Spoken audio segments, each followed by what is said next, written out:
اس پر سب لوگ بہت سخت برہم ہوئے اور تمام صحابہ کرام غیظ و غضب میں بھرے ہوئے اپنے اپنے گھروں کو واپس ہو گئے، مگر محمد ابن ابو بکر نے اپنے قبیلہ بنو تمیم اور مصریوں کے ساتھ حضرت عثمان غنی رضی اللہ تعالی عنہ کے گھر کو گھیر لیا۔ حضرت علی نے جب یہ صورتحال دیکھی تو حضرت طلحہ، حضرت زبیر، حضرت سعد، حضرت عمار اور دیگر صحابہ کرام رضوان اللہ تعالی علیہم اجمعین کے ساتھ امیر المومنین حضرت عثمان غنی رضی اللہ تعالی عنہ کے مکان پر تشریف لے گئے۔ ان کے ساتھ وہ خط، غلام اور اونٹنی بھی تھی جو راستے میں پکڑی گئی تھی۔ حضرت علی نے حضرت عثمان غنی رضی اللہ تعالی عنہ سے دریافت فرمایا کہ یہ غلام آپ کا ہے؟ انہوں نے فرمایا ہاں یہ میرا غلام ہے۔ پھر انہوں نے پوچھا کیا یہ اونٹنی بھی آپ کی ہے؟ انہوں نے جواب میں فرمایا ہاں یہ اونٹنی بھی ہماری ہے۔ پھر حضرت علی نے وہ خط پیش فرمایا اور پوچھا یہ خط آپ نے لکھا ہے؟ انہوں نے فرمایا نہیں، اور خدا تعالیٰ کی قسم کھا کر کہنے لگے کہ میں نے اس خط کو نہیں لکھا ہے، کسی کے لکھنے کا حکم بھی نہیں دیا ہے اور مجھے اس کے بارے میں کوئی علم بھی نہیں ہے۔ حضرت علی رضی اللہ تعالی عنہ نے فرمایا بڑے تعجب کی بات ہے کہ اونٹنی آپ کی، خط پر مہر بھی آپ کی، جسے آپ ہی کا غلام یہاں سے لے کر جا رہا تھا، مگر آپ کو کوئی علم نہیں۔ تو پھر حضرت عثمان غنی رضی اللہ تعالی عنہ نے اللہ تعالیٰ کی قسم کھا کر فرمایا کہ نہ میں نے اس خط کو لکھا ہے، نہ کسی سے لکھوایا ہے، اور نہ میں نے غلام کو یہ خط دے کر مصر کی طرف روانہ کیا ہے۔ جب حضرت عثمان غنی نے قسم کھا کر اپنی براءت ظاہر فرمائی تو ہر شخص کو یقین ہو گیا کہ ان کا دامن اس جرم سے پاک ہے۔ لوگوں نے تحریر کو بغور دیکھا تو یہ خیال قائم کیا کہ تحریر مروان کی ہے اور ساری شرارت اسی کی ذات سے ہے۔ مروان اس وقت امیر المومنین کے مکان میں موجود تھا۔ لوگوں نے اس سے کہا کہ آپ اسے ہمارے حوالے کر دیجئے۔ آپ نے انکار کیا، اس لیے وہ لوگ غیظ و غضب میں بھرے ہوئے تھے، مروان کو سزا دیتے اور اسے قتل کر دیتے، حالانکہ تحریر سے یقین کامل نہیں ہوتا، اس لیے کہ الخط یشبہ الخط، یعنی ایک تحریر دوسری تحریر کے مشابہ ہوتی ہے، تو انہیں مروان کی تحریر ہونے کا صرف شبہ تھا۔ بہرحال جب حضرت عثمان غنی نے مروان کو لوگوں کے حوالے کرنے سے انکار کر دیا تو صحابہ کرام ان کے یہاں سے اٹھ کر چلے گئے اور آپس میں یہ کہہ رہے تھے کہ حضرت عثمان کبھی جھوٹی قسم نہیں کھا سکتے، مگر کچھ لوگ یہ بھی کہہ رہے تھے کہ وہ شک سے بری نہیں ہو سکتے جبکہ مروان کو ہمارے سپرد نہ کر دیں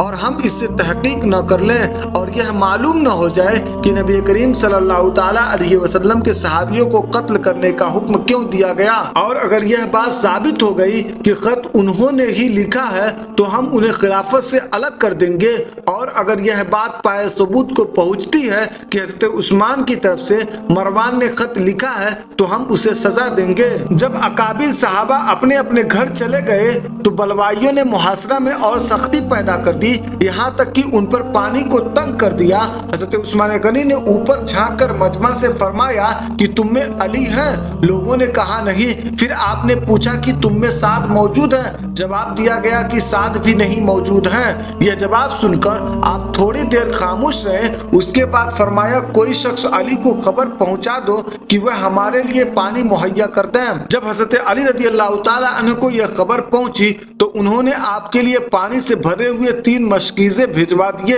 مگر وہ پانی بمشکل تمام آپ تک پہنچا کہ اس کے سبب بنو ہاشم اور بنی امیہ کے کئی غلام زخمی ہو گئے۔ اس واقعے سے حضرت علی رضی اللہ تعالی عنہ کو اس بات کا اندازہ ہو گیا کہ لوگ حضرت عثمان غنی رضی اللہ تعالی عنہ کو قتل کرنا چاہتے ہیں، تو آپ نے اپنے دونوں صاحبزادگان یعنی حضرت امام حسن اور حضرت امام حسین رضی اللہ تعالی عنہما سے فرمایا کہ تم دونوں اپنی اپنی تلواریں لے کر حضرت عثمان غنی رضی اللہ تعالی عنہ کے دروازے پر جاؤ، پہرے داروں کی طرح ہوشیار کھڑے رہو اور خبردار کسی بھی بلوائی کو اندر ہرگز نہ جانے دینا۔ اسی طرح حضرت طلحہ، حضرت زبیر اور دیگر صحابہ کرام رضوان اللہ تعالی علیہم اجمعین نے اپنے اپنے صاحبزادگان کو امیر المومنین کے دروازے پر بھیج دیا، جو برابر نہایت مستعدی کے ساتھ ان کی حفاظت کرتے رہے۔ محمد بن ابو بکر نے جب دیکھا کہ دروازہ پر ایسا سخت پہرا ہے کہ اندر پہنچنا بہت مشکل ہے تو انہوں نے حضرت